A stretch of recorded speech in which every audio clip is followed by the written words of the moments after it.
Today is February 28th, 2018.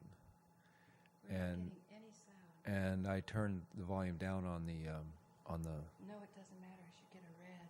check one too. We're just checking things, making sure we got some kind of sound going on here, and that's really, really loud. That's very It's always super loud in there. okay. I hope you all can hear me out there. I'm trying to work with Paula Gloria Barton, who's teching for me tonight again. And as always, I like to extend my gratitude to Paula for all the great technical work that she does here, studio work with us. And, we got a couple of weird things to talk about today, some of which involves the death of Judge Dan Lamb over there in Saugerties, and kind of a strange thing that happened with that. And as you know, I've been updating everybody on the local criminal court disposition of a dismissal in the interest of justice for Laura Anson. And I was in Judge Lamb's decision on the 8th of January. And then by the middle of February, on vacation, we find out that he died down there in the Caribbean somewhere. And it was just kind of a curious thing, because we find out from one of our lawyer friends that a Manhattan judge, and we haven't gotten his name yet, also died on the same island in the same period of time, in that same second week of February. And this really kind of is a bizarre twist in the story here. And Paula, being the investigative journalist that she is, really wanted to know what was going on with Judge Lamb, because so many of lives have been affected by his decisions, and he is a public figure. So she made some phone calls to the clerk of the court and then the funeral director. So if you have that queued up, it's a 4-minute little clip. And okay. And what do I do on the video?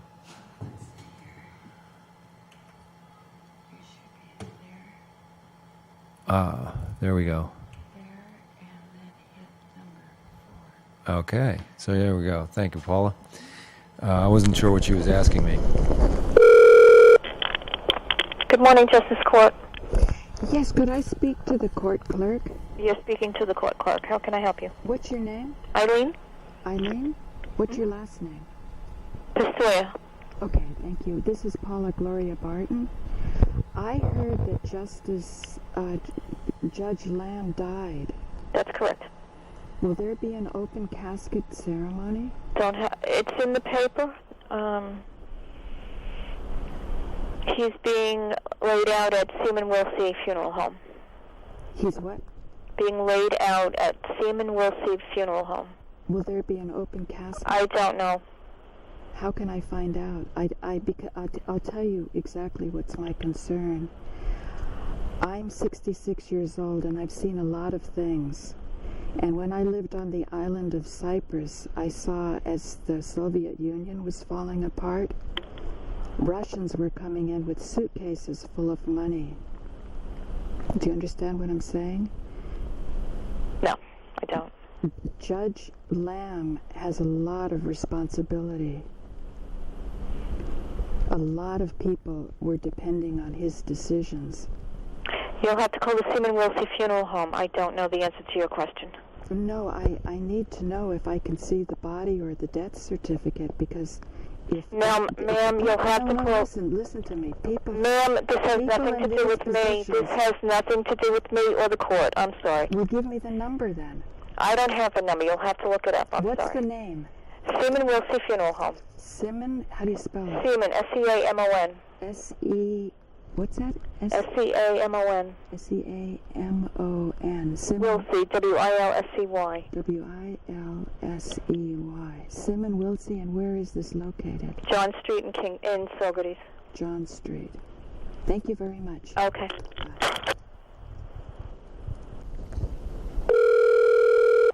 Seaman Wilsey Funeral Home. Yes, I would like to know if it's an open casket ceremony for Judge Lamb. It can't be, no. Why not? I'm sorry? Why not? He died on the 13th of February? The 13th of February? Yes, ma'am. Where did he die? Who's calling? Does it make a difference? Yes? It does make a difference? Sure. Who's calling? I'm sorry? I'm a member of the public who's served by a judge in a commercial court. Okay. I'm very I concerned. can't just give out information. That's why I ask if you're a family member, you know. But it is public. I'm not a family member, Okay. but I'm a member of the public who's Sure. been affected by this man. And if somebody has faked his death, No. The family has seen him. well, I don't care if the family's seen him. I'm a member of the public. He's a public figure. Right. And you're I want saying to it. know if he's really dead. Well, unfortunately, the choice of the family was to have it closed, so I don't know what to tell you. Well, how other than, about the death certificate? Where do I go to get that? You'd have to go to the Turks and Caicos Island, where it's filed. Okay, so And so there's no death certificate that's been brought back to be filed in Ulster County? No. That's outrageous. Yeah. That's outrageous. Yep. Have you ever heard of anything like that in all your career as a funeral home director? Yes. We had a death over in Taipei, China. In my 38 years, that's the last one, which wasn't that long ago, and the same thing. The death certificate for that gentleman, he was on a business trip, and he had overseas and died actually with cardiac arrest in the bathroom. So the death certificate is filed over in Taipei. But you can't get a copy of that death certificate to come over here? You'd have to get it through Taipei, or you'd have to get it, in Danny's case, it has to come from where it was filed, and it was filed in the location of his death, which was in the Caicos Islands. But I mean, nobody cares in government? Nobody has asked for this for the sake of serving the public? Oh, I'm sure, the family's getting these documents, and they definitely need them to move forward with legal matters. But the general public, no. It's not something that the judge... But just a second. This is a man who is a judge. That's This right. is a public figure. The public is entitled to know this. Well, This isn't a private family matter. that you're going to have to take up with the law. I'm not the law. Okay. All right? God bless Sorry. you. Thank you very much. You're welcome. Take care. Bye-bye.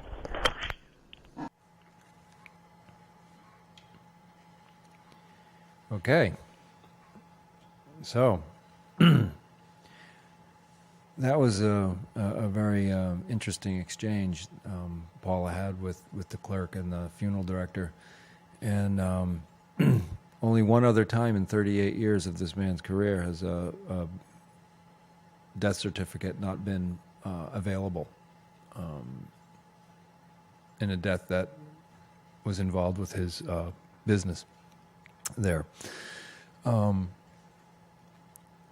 What this really means, I can't really ascertain. It's just kind of odd. It's an oddity, and maybe it's just paperwork not moving through the system quickly enough, or quickly at all.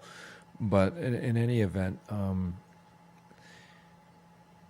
it brings up an interesting thought or topic about what's real, and what is subjective, what isn't real, and sort of also kind of brings up the idea of accountability, responsibility, and where where does the buck stop, in a variety of, legal matters. And in this situation, there's just really not enough information for me to even suppose anything. But it is a remarkable turn of events that 5 weeks after this dismissal goes on, Judge Lamb passes away at the age of 62 while on vacation. And before you got your order of protection. yeah, before we got an order of protection. So I just wanted to touch on that for a bit, because it does affect our community, and it makes me feel that maybe we should all be a little bit more like Paul and be a little bit more inquisitive about the activities and goings on and maneuverings of our public officials and public personas. All right, moving on to another thought. I was on air on Monday night with Paula and Felicia up there at 104 Woodstock, and two really great call-in guests, Tom Althouse and Susan Clark, and we had a really interesting show, kind of touching on a lot of the intrigues around the Matrix movie and Tom copyright and authorship of the screenplay that was you can go to the Matrix redeemed.com if you want to get more information on this story, which is a remarkable story. And then Susan Clark, also a longtime activist and health expert regarding geoengineering and microwave technologies and the impact of the 5G rollout that we're all steadily being impacted by. And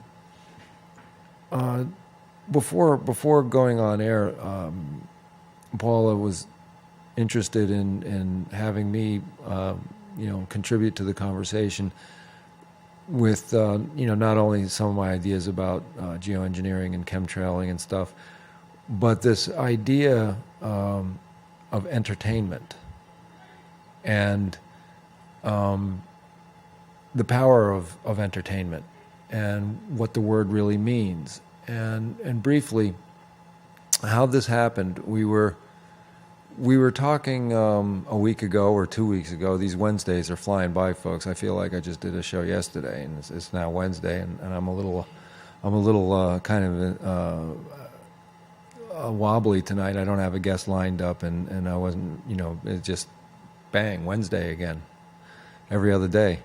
Okay, so the idea is the show must go on. Yeah, is that Laura, Paul and I got to talking about how the human mind or psyche is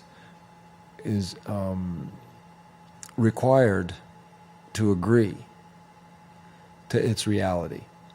All right, or your being, our being as a human being in a theoretically free will planet. And we're free will souls to experience our lives in the way that we experience them, and to act out on our journey the way we wish to act, and so on, and this kind of thing. And that what happens to us, we agree to. And this is kind of a cosmic rule of the universe, is this idea that the let's look at it from the point of government, right? And in our Constitution, the rule of law, the government has to function only with the consent of the governed. If the machinery of government does not have the consent of the governed, then it is no longer has a mandate to act with any authority. And I think we all kind of forget this idea, and it's a really good idea. I used to get a lot of criticism from friends, family, whatever, because I don't vote. I stopped voting in 1980 when I found out that if you wanted to exercise your indigenous rights as an indigenous person, a natural person of the earth from North America, you cannot participate in the colonial elective governmental system.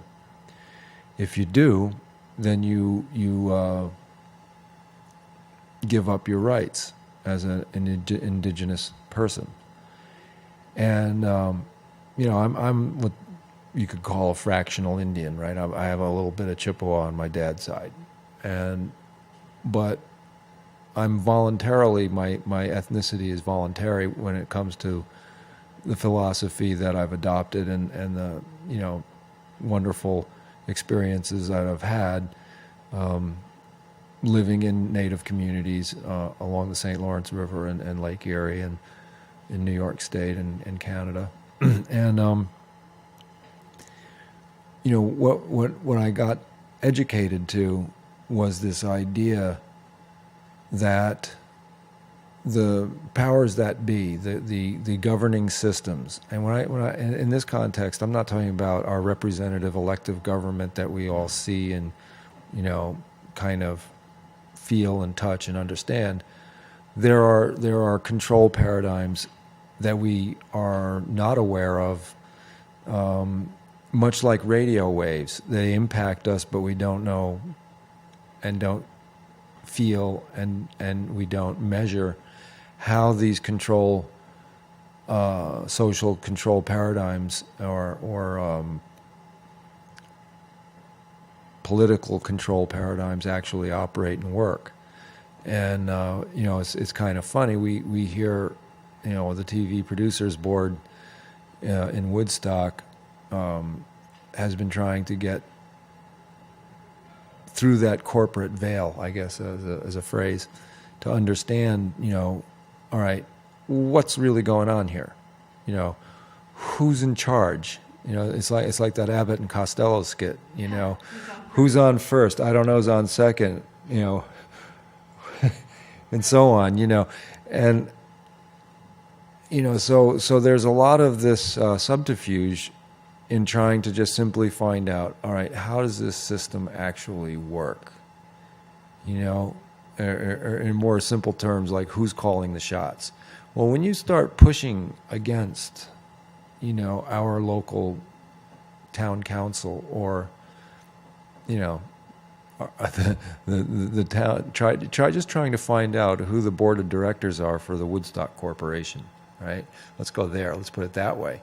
You're going to find out that information is not readily available, and perhaps, unless you're very, very special, not available at all. And so there's these layers, or in theater they call it a scrim screen. You know what a scrim is? Oh, this is great. All right, in stagecraft, a scrim screen is just like any like bug screen. You can see through it. Okay, but depending if the light is coming from behind it or in front of it, if the light is coming from in front of it and you're in the audience looking at the scrim screen, you're going to see an image that might be projected, or even just the color of light on that screen, but you won't be able to see behind it. But then you'll be able to see behind it when a light comes on and illuminates, say, an actor behind the screen. So, it's very effective for like making a ghost or something like that. So you can have an actor in front of the screen who's very easily, seen and lit, and then they can make somebody appear, from behind the screen. That's kind of what I'm talking about. This, whether you call it the corporate veil or, who's on first and what's on, I don't know, is on second. What these dynamics are and how they really work are a secret. Okay, that's part of the control paradigm that keeps us getting up and going to work every day to make sure that we pay our bills and taxes, and disregard the unacceptable things that are happening right around us and over our heads. And that's kind of where this conversation started, which was, we were talking about military-industrial entertainment complex, or another really neat little word that somebody coined a few years ago is infotainment, right? So it's not news, it's infotainment, right? And I get a kick out of that one. But there is this study called neuro-linguistic programming, and I've been interested in this as an armchair, student. And I'm not an expert, but I have a broad stroke understanding of what this stuff is. Neuro-linguistic programming has to do with language and the growth and nerve paths in your brain. Okay? So when you have a stimulus like a conversation, each word will have an impact on your actual physical construction of your brain. And in most instances, it would be negligible. It wouldn't really do very much. But in other instances, it can cause profound changes. Say you have an epiphany about something, or have a big aha moment where you go from one thought paradigm and that thought gets beaten by a better thought, and now you're looking at the same thing with a fresh set of eyes and a new understanding. Well, that's a new nerve path. The Chinese had a study about 20 years ago on the medical use of marijuana for brain trauma. And now I remember, the 1960s and 70s when I was growing up, brain damage was brain damage. Once the brain is damaged, it's damaged. Brain cells don't regenerate. They don't grow new ones. You got as many brain cells as you got when you're 8 years old is about when the last, trimming goes down on your brain. Now, what am I talking about? I'm talking about when a baby is born till that baby is about 2.5 years old, its brain is firing as many as 8 times as many neurons per second than that of an adult. That's why you should listen to what little tiny children utter. Out of their mouths of babes comes wisdom frequently. And that is this very real phenomena of the brain having this sponge-like quality for stimulus, input, and knowledge. There's other studies that are very suggestive that a little child, especially autistic ones of a certain type, are in a dimension of awareness and hypersensitivity so extreme that they can't actually decipher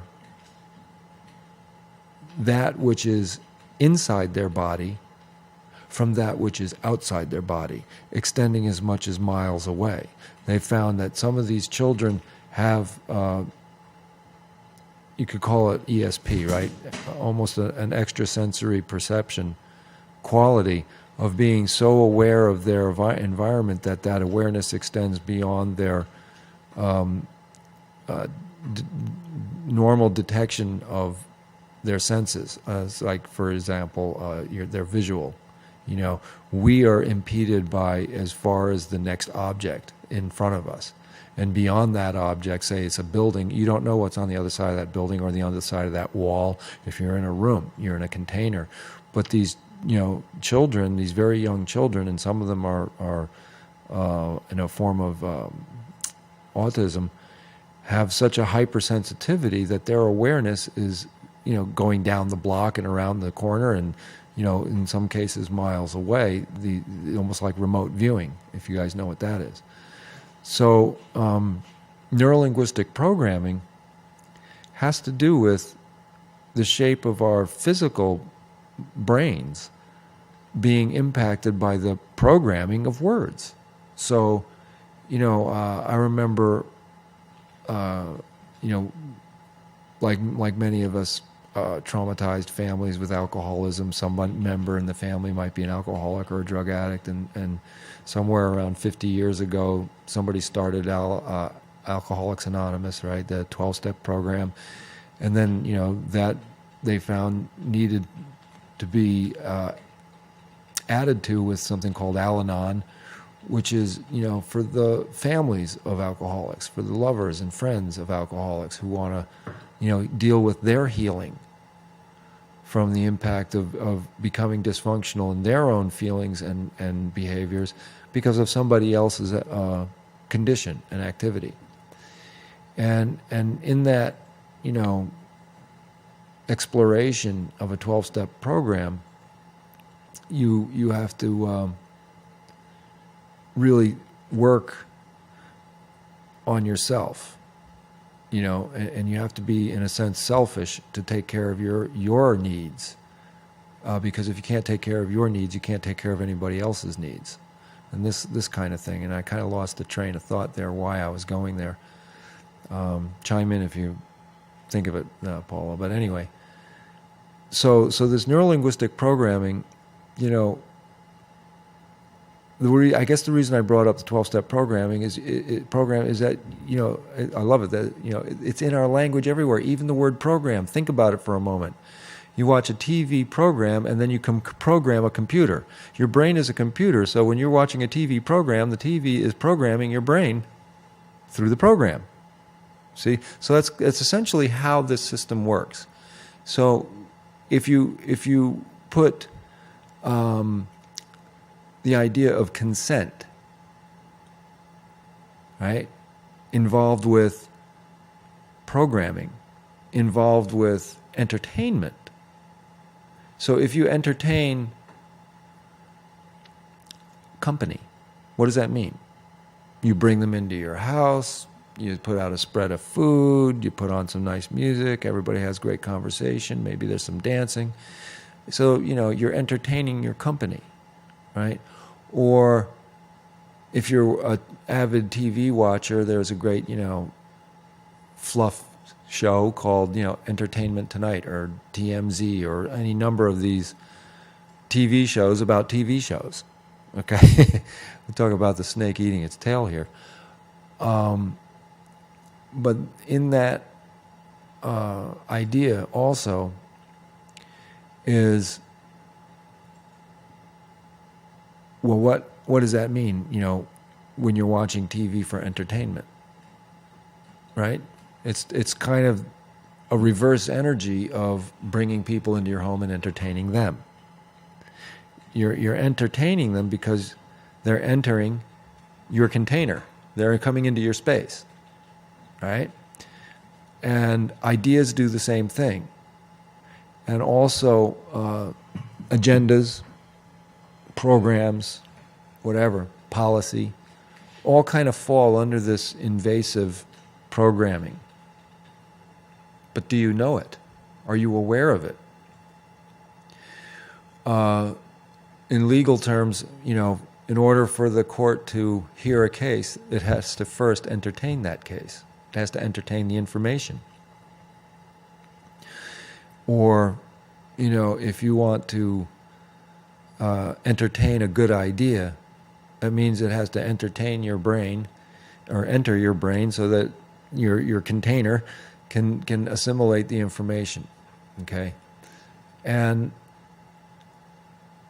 that's why somebody coined this phrase again, in the last 20, 30 years, the military-industrial entertainment complex. All right, they added entertainment into the military-industrial complex, which was, I guess, an Eisenhower, idea that he was warning us about back in 1958, 59, and among his last addresses to the American public, President Eisenhower introduced us to the military-industrial complex and the dangers that it presents. All right. Well, okay. Now we're today, and we're calling it the military-industrial entertainment complex. And why is that? Well, what was well known and tried out with great efficacy in the 1930s was using the new mediums or new media of film, newsreels, radio, and large scale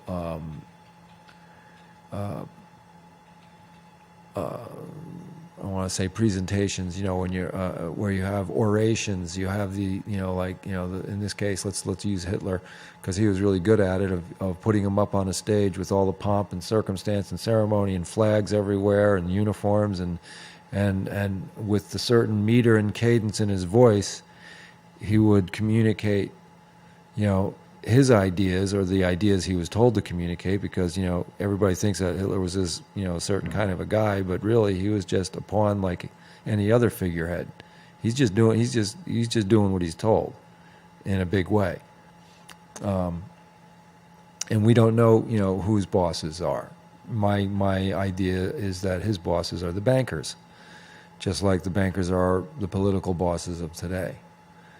So really nothing has changed, but what was going on then, it was a great experiment, is could they mobilize, a nation militarily and sociologically to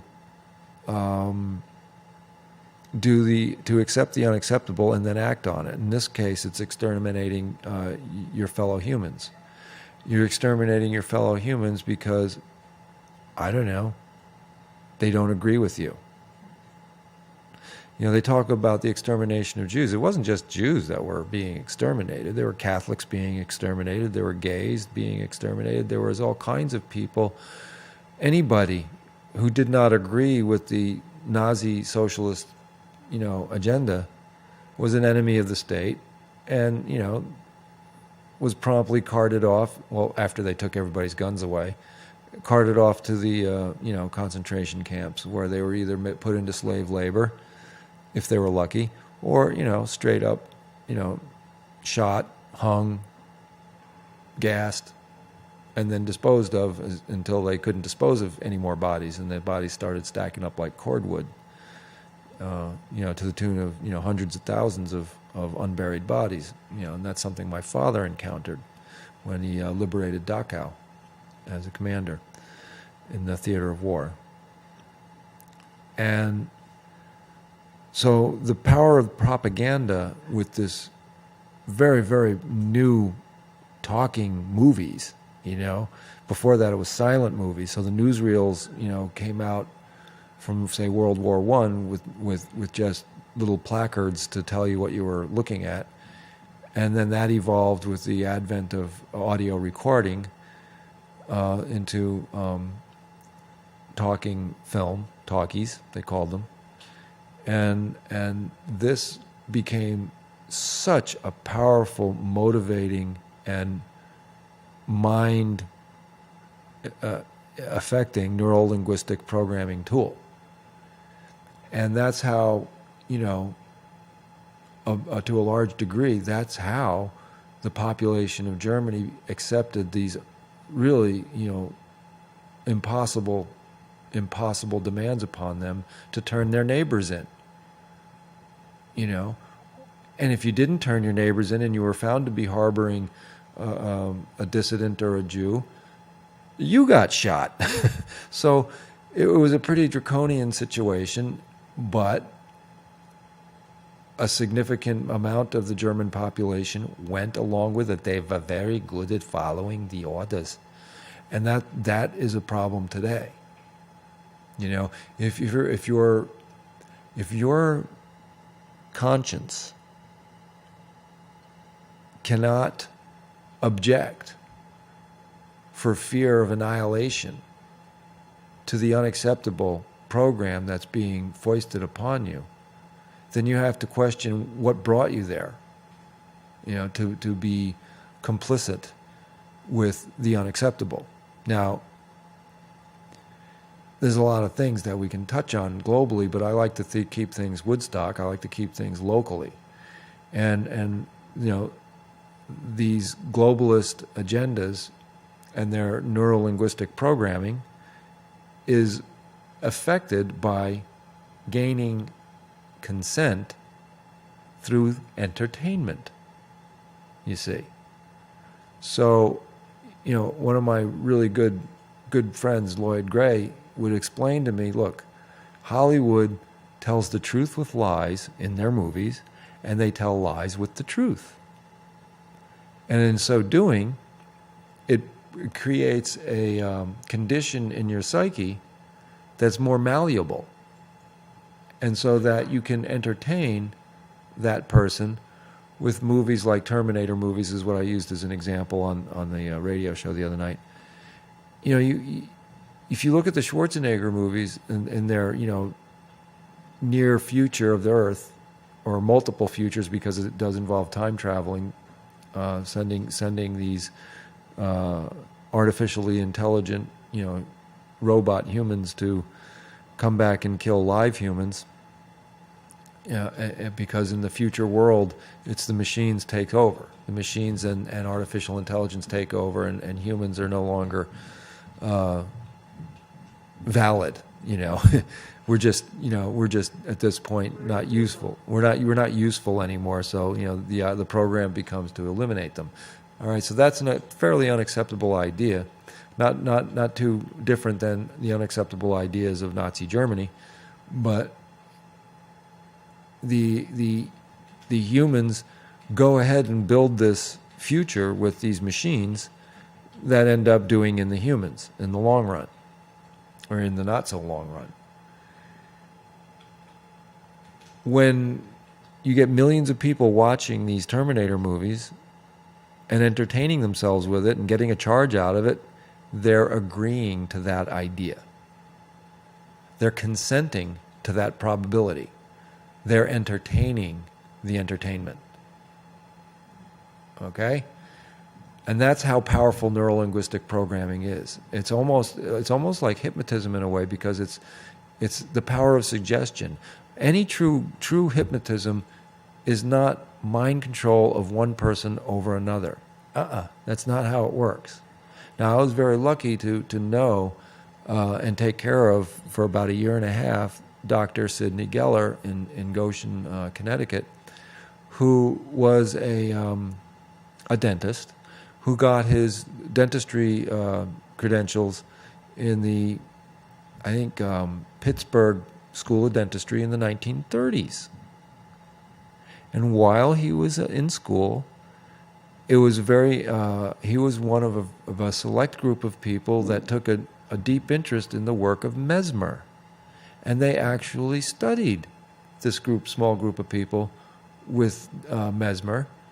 And that's where mesmerize comes from, which is, the real beginnings of modern hypnosis.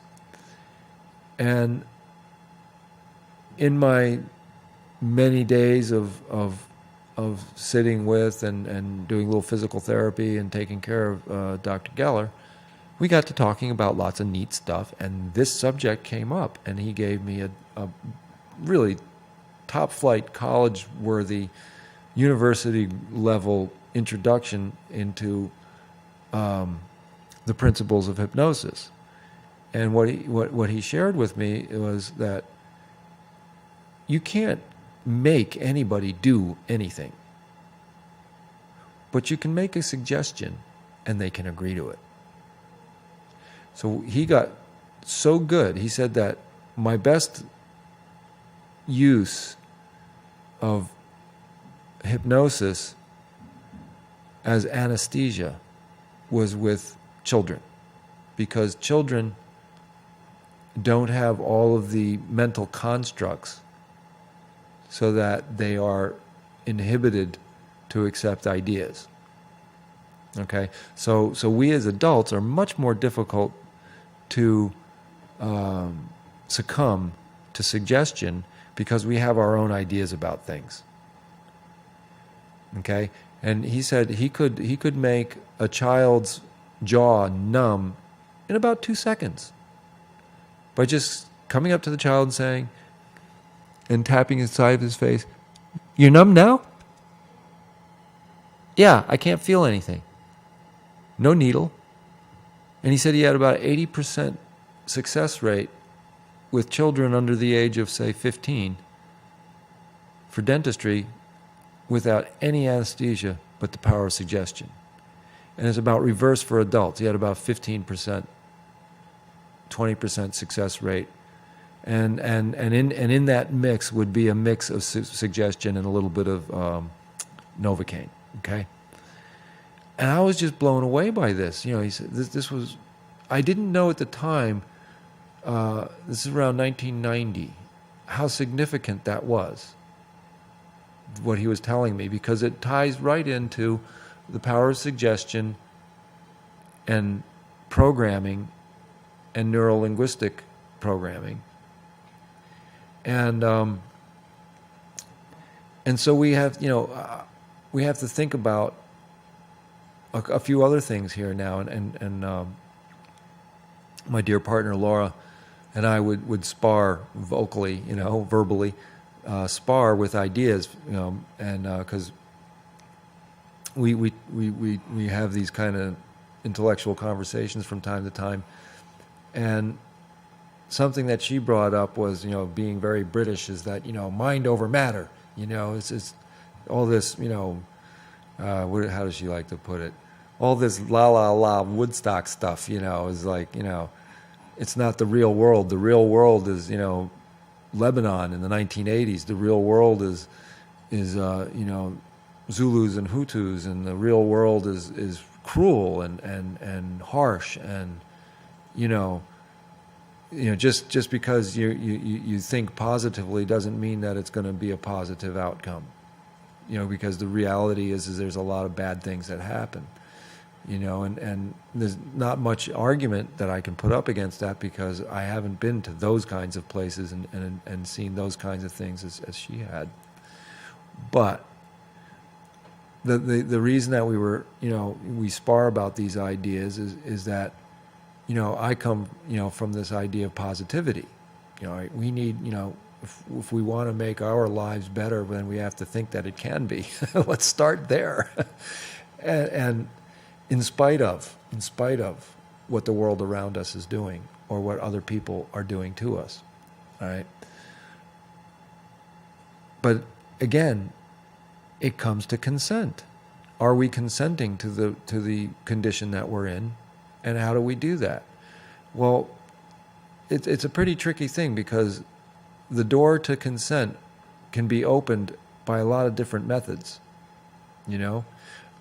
Like I said, entertainment is one method to gain consent. Another is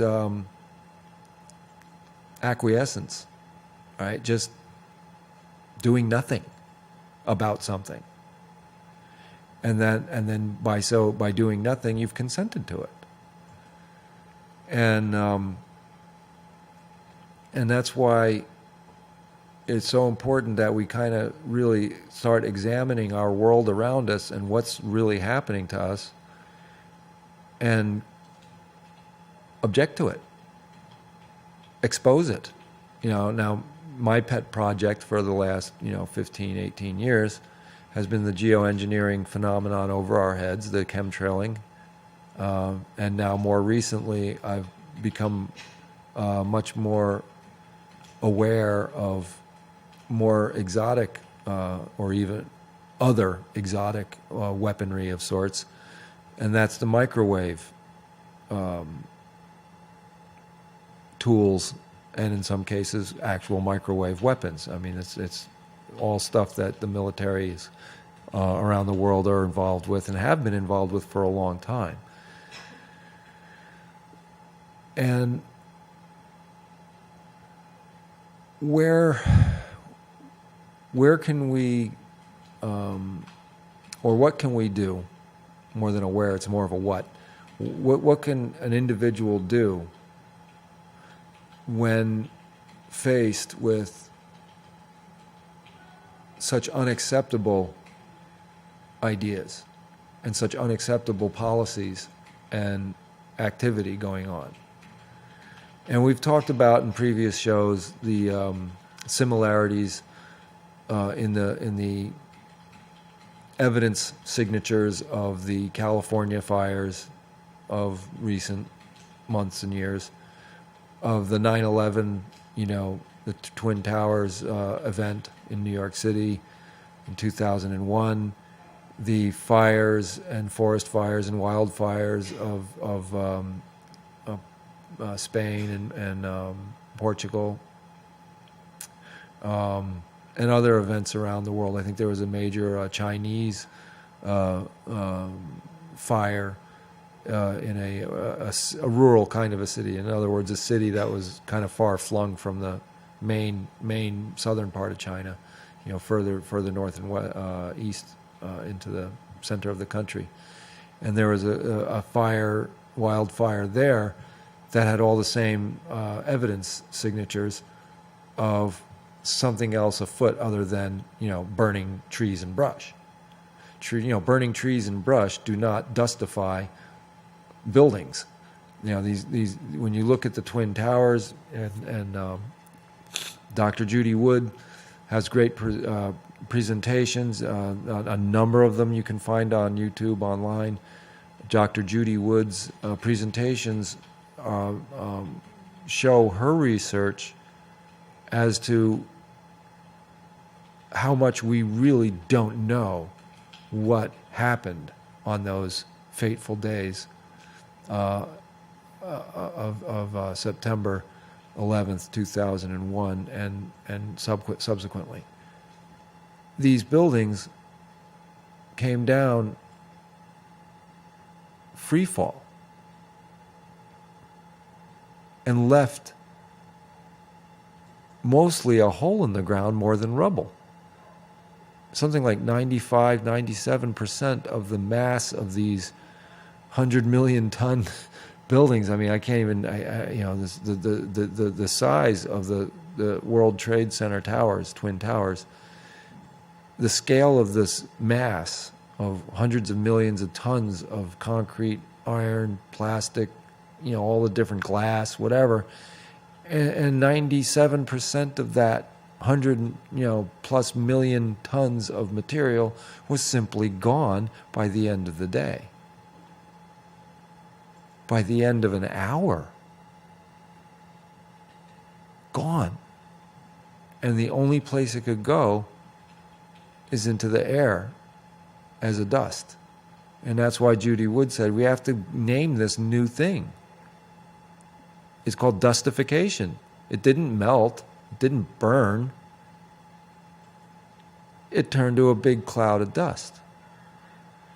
And when you really study the structure of these buildings as they were dustifying and turning into clouds, you can literally see. You can see the iron pillars, support structures, dissolving as dust in the air. Paul, you have a. Can you put it over to the internet? I want to show you something. All right, we're gonna go over to 4. Yeah. So we're gonna show you a little image here, guys.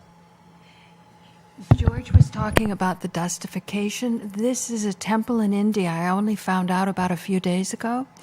All of that is carved. That's one giant stone. And the big question is, where is all the stone from the middle?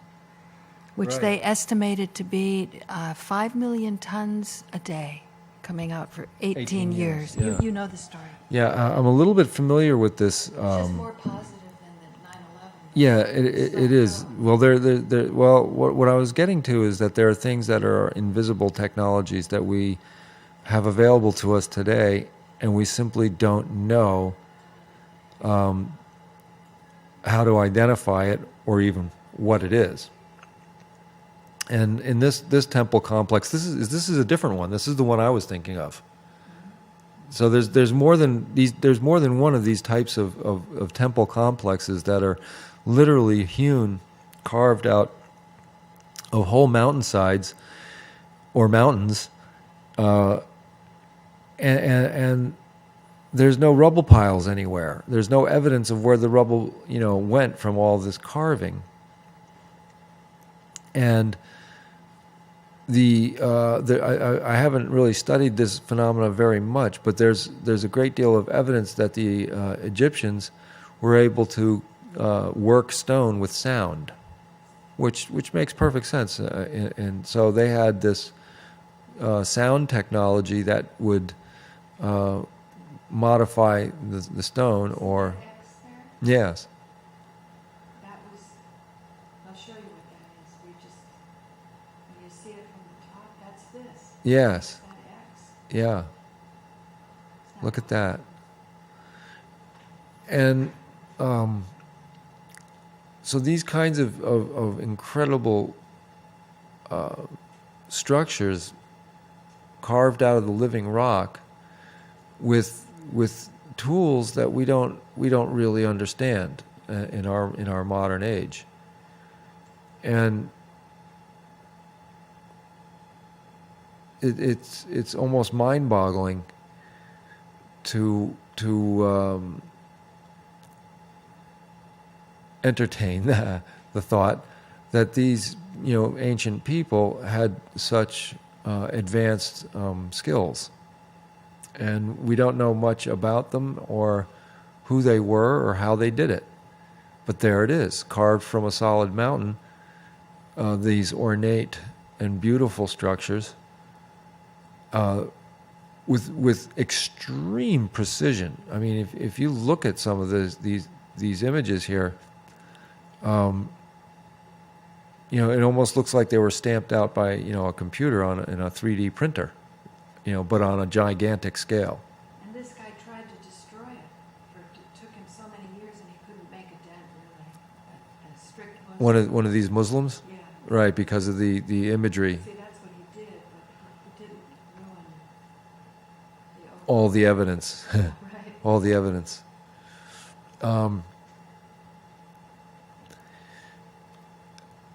I look at a lot of these videos of these ancient sites, and there's some really great exposés out there.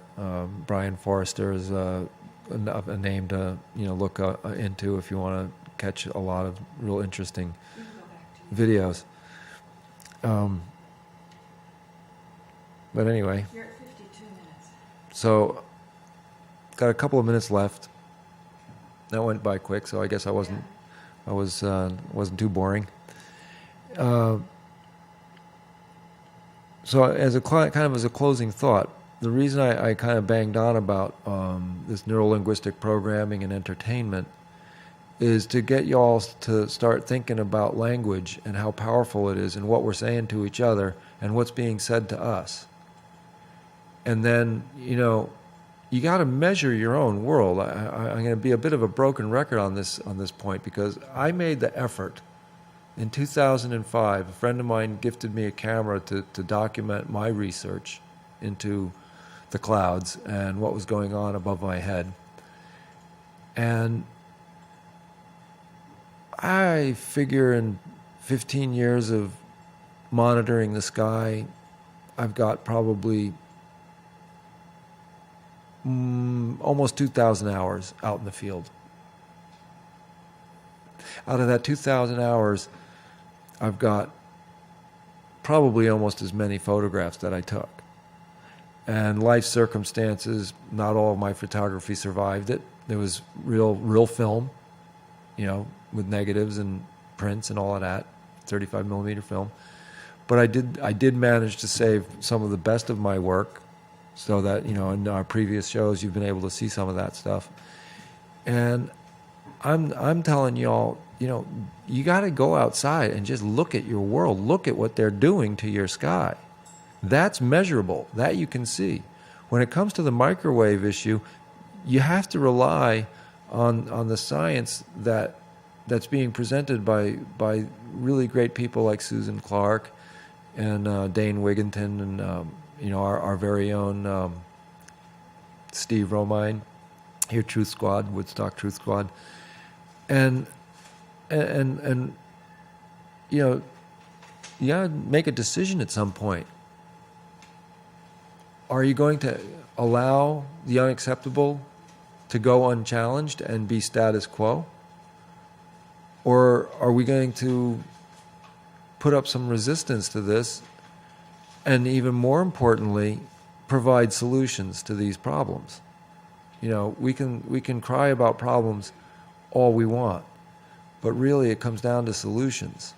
And if we can't heal our minds, if we can't heal our bodies, if we can't heal our spiritual condition, then there's not much we can do for anybody else. So it's it really comes to a personal conviction to get out there and do the right thing, whatever that might be. The most direct thing that you can measure and look at is what's going on in the sky. I know Steve is going to be releasing his water test data and all of the aluminum, the free aluminum, which doesn't happen in nature, to the public more and more aggressively, and I will too when I get a chance to really understand the documents. I'll assist in getting the message out that the aluminum from the sky, from the chemtrailing, geoengineering, is in our air, it's in our water, it's in us. I've explained how it gets past the blood-brain barrier and how every Alzheimer's brain is full of aluminum. This is serious. It's not going to go away. And nobody else is going to do this for us to make this a better world. We're going to have to pull together and do it together. So, we good? 2 minutes. 2 minutes. What can I say in 2 minutes? I can say thank you for this facility here, that I have an opportunity to reach the public with free speech, unimpeded, live TV, original content, and Ellen Poe will get better. yeah, and a shout out to Ellen Povell. Ellen, we're worried about you. I haven't seen you, come down to the studio in a long, long time here. It's a couple of weeks. And I know that there's an awful nasty flu going around, or perhaps it's the chemtrail cough and lung. What is it? They were calling this affliction of the lungs, a nondescript lung. How'd they put it? It was nondescript lung infection or something. At any rate, Ellen, do get better soon, and I hope you're feeling better as we speak. Thanks for all you do for public access. Yeah, and thank you for decades and decades of your service to public access TV. That's Ellen Povell. And for those of you who are interested in more original content and better quality delivery of services, you can always give Bill McKenna a call, your town supervisor, and let him know that allocation and help for your local access TV is desired by your constituency. All right, I think, We're on number 4. and I'm going to change it over here, folks, and thanks for watching Conant Show. Just tell them this is the show with Tom Althouse that you were on. Right. The upcoming show was the one that I was on with Tom Althouse and Susan Clark and Paula Gloria Barton.